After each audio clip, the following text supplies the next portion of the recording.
Hey guys, this is a video you didn't know you needed. And since I'm bad at intros, you have no choice but to stay and watch this video.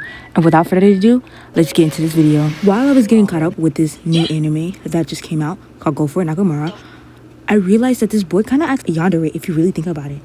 And since you saw this thumbnail and you hit it, and you're like, girl, what are you talking about? Nakamura, a yandere? Okay, let me cook right now. I'm going to give you some reasons to prove my case. If not, then this video is probably going to be how I'm going to be hating on Nakamura's showing techniques. Now, if you don't know what this show is about, it's basically about a high school boy called Nakamura who, sorry if I pronounced his name wrong, who's secretly crushing on his classmate called Hirose. And throughout this show, he's finding how, like anyways, when we have our crushes to ask him out. Or, if not like me and you have no chance and this doesn't apply to you at all. Anyway, back to the point here.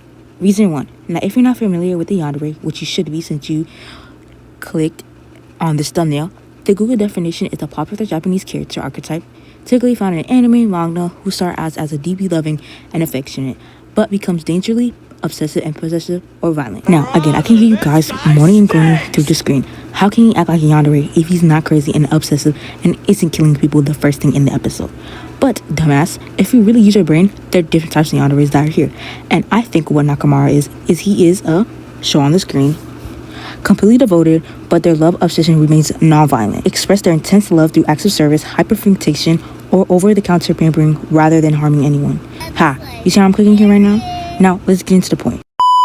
So basically, we get introduced into a new character. I'm going to call her Kawaii, and she's a very good drawer, which I wish I was.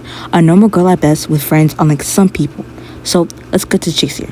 She ends up falling for Nakamura, the main character, because he goes her saying, hey, if you mind, can I get a photo of a boy I clearly have a crush on? And for some reason, I clearly have a crush on this guy, and for some reason, no one fucking knows, even though I sit on my ass in class drooling like a dog over this boy with a straight face. Mind you, again, I'm being sidetracked here. He can't even talk to his crush without doing the most embarrassing things ever. The stuff that this man does on a daily basis to ask his crush, not even to date, just to be his man friend, I would have left the planet at this point. Like how he decided that he will follow the most stupid piece of romance.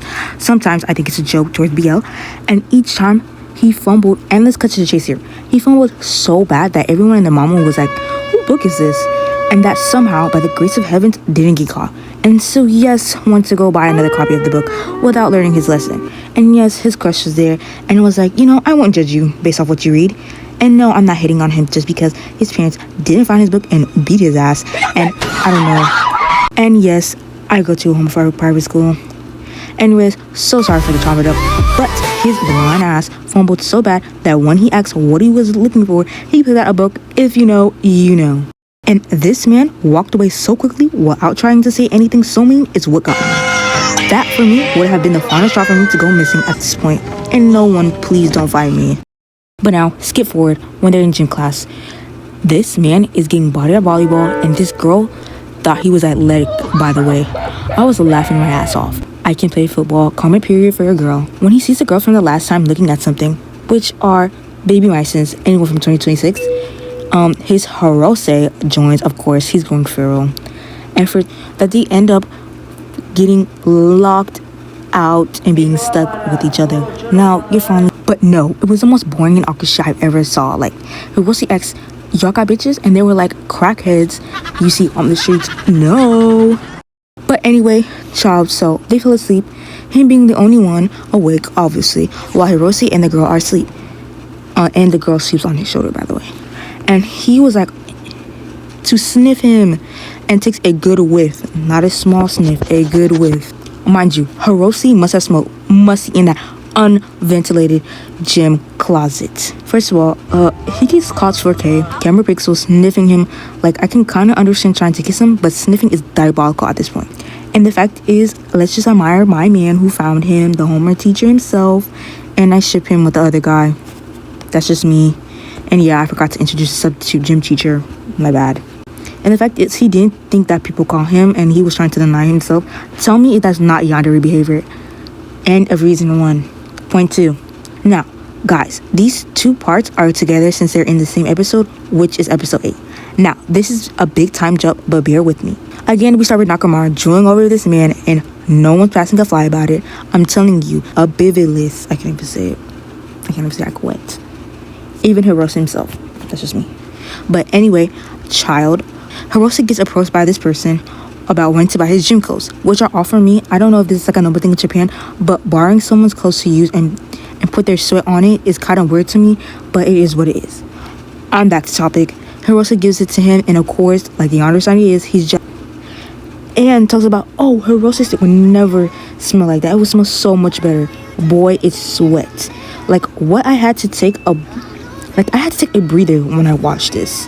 He has a sniffing fetish as well, and to find out that it was his lesson, because he does the same thing again. Like, I'm telling you, the only way for this guy to learn, like, so awkward. And yes, Nakamura chose yandere mode, and for me, what surprised me is that they started to talk, a little bit. He's like, oh, I can know more about Hirose, yeah. And then it turns into a full entire battle. Who knows Hirose more? Okay, but like in a weird way. But it turns out this boy is to a yandere, and for Sunset, they're fighting. Okay, they're fighting who knows Hirose the best, pulling cards like it's a game of soccer or whatever, blue lock. And what Hirose is doing, and for I don't know what takes you that long to be doing Hirose, so they might as well make a yandere Hirose fan club at this point in time. Nakamura looks like to be losing. Yes, I'm saying it like it's some type of video games. I don't know what to say, and it was getting awkward for me. And this is the final blow. The other boy pulls out this clothes from 1994 from Hirose, mind you, bragging like it's nothing because he forgot it. Like, bro, over some clothes, it's not cool. But Hirose, bro, if you had to see the way people are acting crazy over him. Speaking of Hirose, he decides to finally pop up the blue, but when Nakamura seems like he's losing hope, this man Hirose says, oh, I forgot to tell you, that's not my gym clothes. And guess what it is? The same man from last time. I'm done at this point, because how do you swoop so low? Anyway, I know I won proving my point, and since I'm bad at outros, you have no choice but to like and subscribe. Bye bye, bitches.